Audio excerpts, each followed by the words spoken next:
Karimanzira, who is a human rights activist and joins us now.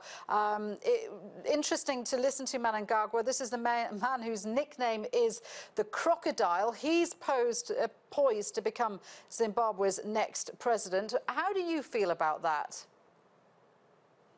I'm very excited about the development in Zimbabwe, in particular the fact that Mugabe has left the presidency.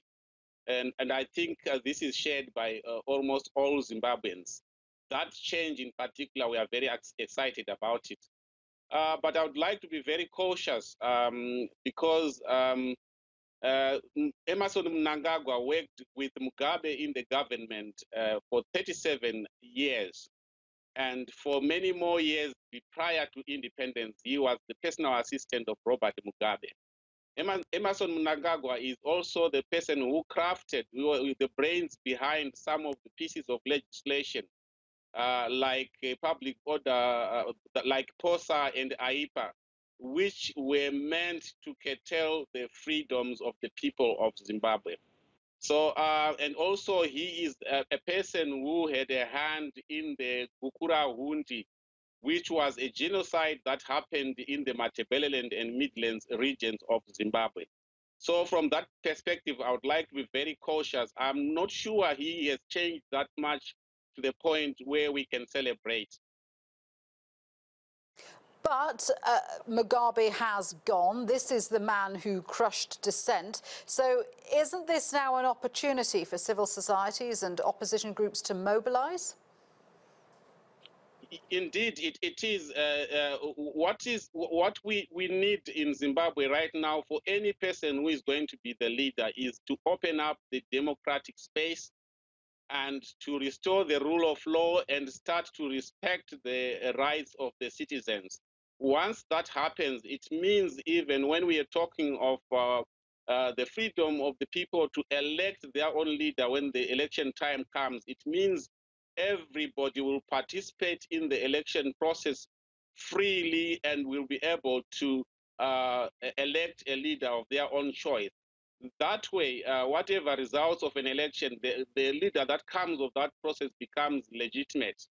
But at the moment, until the democratic space has been opened, I would like to be very cautious.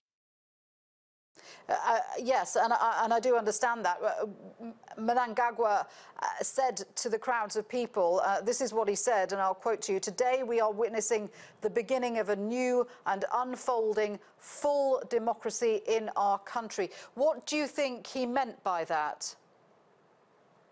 I'm sure he knows what full democracy is. He is a lawyer by profession, and I'm sure in the latter days, he also felt how it feels to be oppressed when he was under fire from Mugabe himself.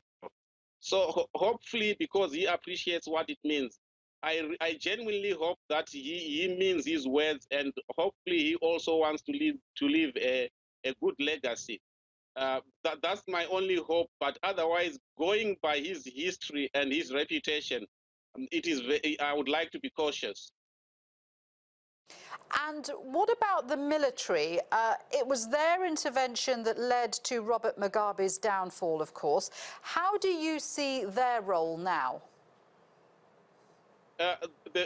The situation in Zimbabwe has always been that the role of the military and other arms of state were beginning to get blurred. They were not as professional as should be.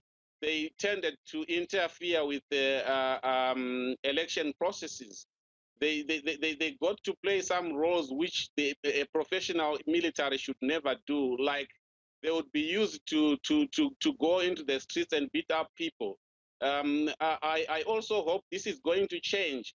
I hope perhaps it was happening because everybody was afraid of Mugabe, and probably everybody was going to take any orders from Mugabe for self-preservation, because Mugabe was so dangerous. He was known for killing anybody who dissented.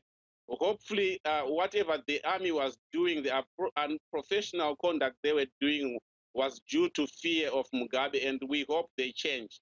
I would like to applaud the role they played in this particular situation, where they exerted pressure on Mugabe to step down. That has to be applauded.